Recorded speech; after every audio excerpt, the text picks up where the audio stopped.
toi, que les gens du Sud viennent en Europe, ça pose aucun problème. Nous-mêmes, on en vient du Sud. Complètement. Vous voyez, donc à la limite, ça serait ridicule de notre part de critiquer des gens qui nous ressemblent beaucoup. Complètement. Ça s'appelle une colonisation. Donc, quand des gens viennent en France et disent « Moi, je veux la nationalité française, mais mon fils s'appellera Mohamed ou Absatou.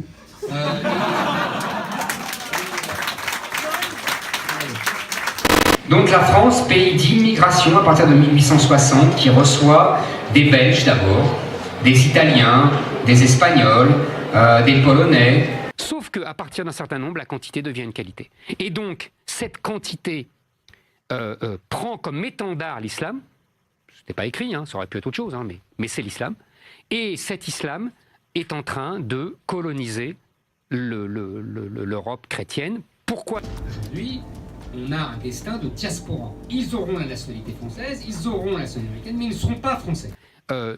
Qu'est-ce qu'un immigrant ? Un immigrant, c'est simple, c'est un type qui vient et qui dit « Mes enfants ne seront pas comme j'étais moi, mais ils seront comme ceux qui sont où je suis arrivé. » Mais il ne devient jamais.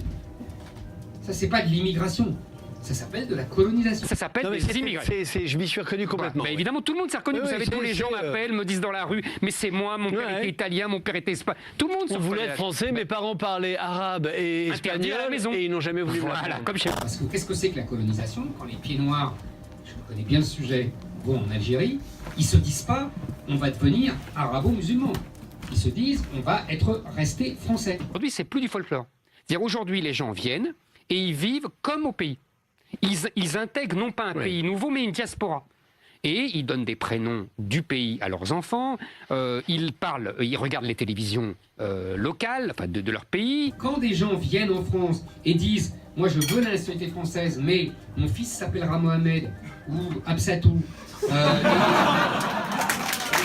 peut-être en le sachant, vous avez repris la formule de Richelieu, l'État dans l'État.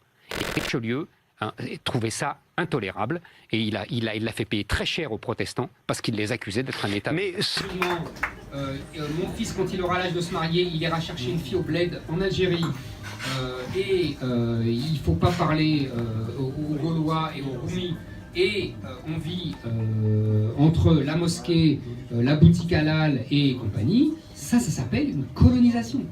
Ça s'appelle pas une immigration. Vous êtes venu ici justement pour quitter les défauts de la culture arabo-musulmane. Et vous avez bien raison, parce que, vous savez, on dit toujours le christianisme a un problème avec l'argent, le catholicisme a un problème avec l'argent, le protestantisme a un problème avec le sexe, vous savez, toujours ce qui est en partie vrai, en partie faux, peu importe. Et l'islam a un problème avec la liberté, en vérité. L'immigration, ça veut dire que je viens, je parle mal français, j'interdis chez moi, à la maison, de parler la langue du pays. C'est ce qu'ont fait les Italiens, c'est ce qu'on fait. Voilà. Je dis à mes enfants, t'as intérêt à bien travailler à l'école, sinon tu prends 2 claques. Et il dit pour l'islam, son problème, c'est qu'il néantise l'autre. C'est qu'il ne supporte pas l'autre. Et quand on dit l'autre, ça veut dire le non-musulman, ça veut dire la femme, ça veut dire l'étranger. Vous voyez, c'est tout un ensemble. Bon. Donc, il quitte les défauts de la civilisation arabo-musulmane. C'est pas pour les retrouver ici. C'est même une folie pour eux. Donc,